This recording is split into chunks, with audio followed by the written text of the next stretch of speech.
अगर आप ओशो को जानते हैं, उनका नाम सुन चुके हैं, तो एक चीज़ उनके बारे में बहुत फेमस है कि उन्हें दुनिया के 21 कंट्री से बैन किया गया था। जी हाँ, उनकी वजह से दुनिया के 21 देशों की सरकार हिल चुके थे। अमेरिका जिसे वर्ल्ड पावर कहा जाता है, वहाँ की सरकार घबरा चुके थे, क्योंकि वहाँ पर जाके उन्होंने अपना एक साम्राज्य खड़ा कर दिया था, रजनीशपुरम।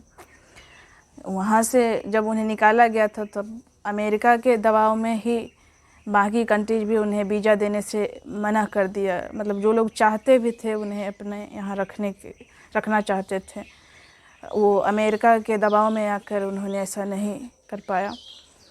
तो ऐसा कौन सा हथियार था उनके पास जिससे इतने लोग घबराते थे?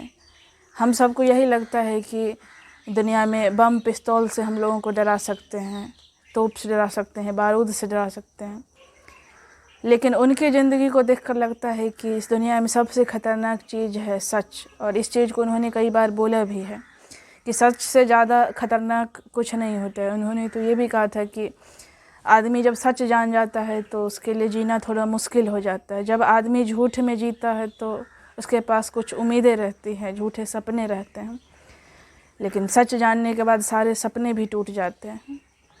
तो जब वो बोलते थे इस तरह की बातें, उनके विचार जिस तरह के होते थे, वो बिल्कुल ही हमारे सिस्टम के, मौजूदा सिस्टम के ख़िलाफ़ आज भी है।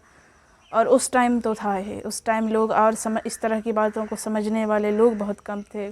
खुद भारत के लोग ही उन्हें नहीं समझ पाए।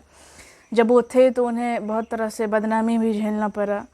लेकिन आज के युवा जो हैं उनसे काफ़ी परिचित हो रहे हैं। यूट्यूब पे उनके बहुत सारे वीडियोज वायरल होते हैं, लोग सुनते हैं, और उनकी बातों को सुन के लोगों को काफ़ी संतुष्टि मिल रही है, लोगों को चैन मिल रही है। जब आप उनके वीडियोज के नीचे जाएंगे तो कमेंट में देखेंगे कैसे लोग कैसे अपने जीवन में पता नहीं किस किस स्थिति से गुजर रहे होते हैं, जहाँ उन्हें लगता है कि वो जी नहीं सकते हैं, सुसाइडल थॉट्स आते हैं। वहाँ पे उनकी बातों से लोगों को हिम्मत आती है, लोग फिर से जीने की इच्छा होती है और फिर आगे एक सफल ज़िंदगी भी जी पाते हैं।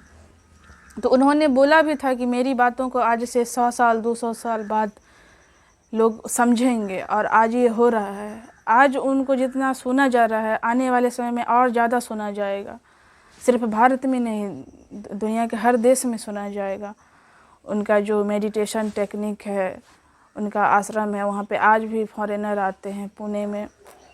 लेकिन यही हमारा दुर्भाग्य है, भारत में भी और दुनिया में भी यही होता है कि जब जो लोग होते हैं, महापुरुष होते हैं, तब हम उनकी बात को समझ नहीं पाते हैं, उनकी कद्र नहीं करते हैं, तब हम उनका अवहेलना करते हैं।